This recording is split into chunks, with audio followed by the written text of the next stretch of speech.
Praise the lord. దేవునికి మహిమ కలుగును గాక. దేవుని నామం పేరిట మీకు మీ కుటుంబ సభ్యులందరికీ ప్రభువైన యేసుక్రీస్తు నామములో శుభాభివందనములు. Today God's promise. ఈరోజు దేవుని వాగ్దానము, flea also youthful let's. 2 Timothy 2nd chapter 22 verses. నీవు యవనేచ్చుల నుండి పారిపోము. 2వ తిమోతి పత్రిక 2వ అధ్యాయము 22వ వచనము.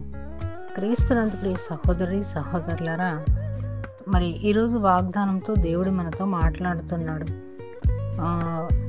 యవనేచ్ఛల నుండి పారిపోము అంటున్నాడు. యవనేచ్ఛలు అంటే ఏంటి? శరీరాశ, నేత్రాశ, జీవపడంబము అనేవి మనకి ఉంటాయి. అంటే మనము టీవీలు, రేడియోలు, సీరియల్స్, మరి రకరకాల మనవి చూస్తూ ఉంటాం. ఇవన్నీ కూడా దేవునికి అవిధేయత కలిగించే అన్నమాట.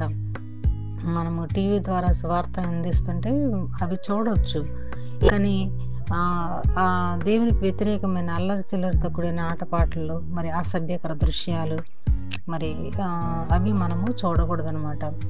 అవి ఏంటంటే యవన బిడ్డలని ఆకర్షిస్తూ ఉంటాయి, పెద్దవారిని కూడా ఆకర్షిస్తూ ఉంటాయి. కానీ మనల్ని మనము కంట్రోల్లో పెట్టుకోవాలన్నమాట.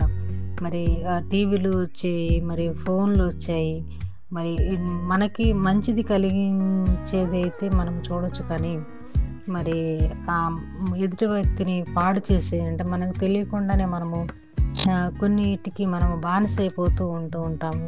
మరి అవి సీరియల్స్ కావచ్చు, షార్ట్ ఫిలిమ్స్ కావచ్చు, ఇంకా అనేక రకాలవి టీవీల్లో ప్రసారం అవుతూ ఉంటాయి కదా. వీటి వలన మనకేంటంటే మన తెలియకుండానే మనము వాటికి బానిసైపోతూ ఉంటాం. వాటిని మనం విగ్రహంగా చేసుకుంటున్నాం అనమాట. కానీ పరిశుద్ధాత్మ దేవుడు మనకేమంటున్నాడంటే, ఇలాంటి మరి నీ కన్నులను జాగ్రత్తగా చూసుకోమంటున్నాడు. అంటే మనము టీవీలు చూడకుండా, అంటే దేవునికి అవిధేయత కలిగించేవి, దేవుని నామానికి విరుద్ధంగా ఉండేవి మనము చేయకూడదని వాగ్దానం మనకి తెలియజేస్తుంది అనమాట.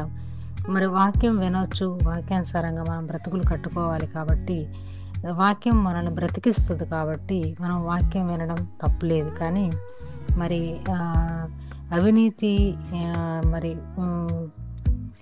అసభ్యకర మాటలు, అసభ్యకర అల్లరి చిల్లరితో కూడిన ఆటపాటలన్నిటిని కూడా మనము వాటికి దూరంగా ఉండాలి అని మరి మనం క్రైస్తవుల జీవితంలో మరి దేవుడు మాత్రమే ఉండాలి. కొన్నిసార్లు మరి మంచిది, మరి శ్రేష్టమైనది ఏంటిదంటే వాటి మధ్య వ్యత్యాసం మనం తెలుసుకొని వారిగా ఉండాలన్నమాట. మరి దేవుడు వాక్యాన్ని మనకి ఎందుకు ఇచ్చాడు అంటే, లోకానికి దేవుడు వెలుగై ఉన్నాడు కాబట్టి మరి దేవుడిలాగా మనం కూడా మరి వెలిగించబడాలని దేవుడు మనం కోరుకుంటున్నాడు. కానీ మరి సాతానుడు మరి ఈ టెలివిజన్లో రకరకాల సినిమాలు, సీరియల్స్ అంటూ వీటి ద్వారా మన విశ్వాస జీవితంలో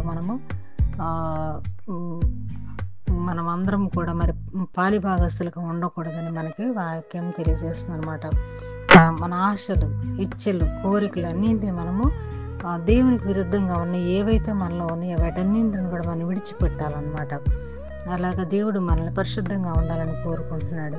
ఈ వాక్యం మనకి ఏం తెలియజేస్తుందంటే, లోకాశలు, శరీరాశ, జీవపడంబలు, దేవునికి విరుద్ధమైన అన్నింటిని మనం విడిచిపెట్టి దేవుడు ఎలాగ పరిశుద్ధంగా ఉన్నాడో, దేవుడు లోకానికి ఏ విధంగా వెలుగై ఉన్నాడో అట్టి రీతిగా మనం కూడా ఉండాలని దేవుడు మన దగ్గర నుంచి కోరుకుంటున్నాడు అన్నమాట. ప్రార్థన. కృపా సత్య సంపూర్ణుడా, ప్రేమామయుడా, కృపామయుడా, నీకు వందనాలు, స్తోత్రాలు. ఈరోజు వాగ్దానంతో మాతో మాట్లాడినందుకు నీకు వందనాలు, స్తోత్రాలు. నీవు యవనిచ్చల నుండి పారిపోమని వాగ్దానంతో మాట్లాడావు.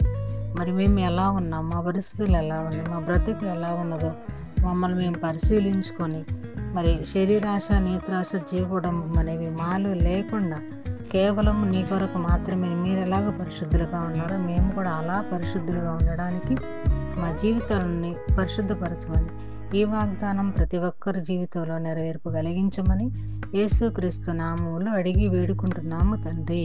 ఆమేన్.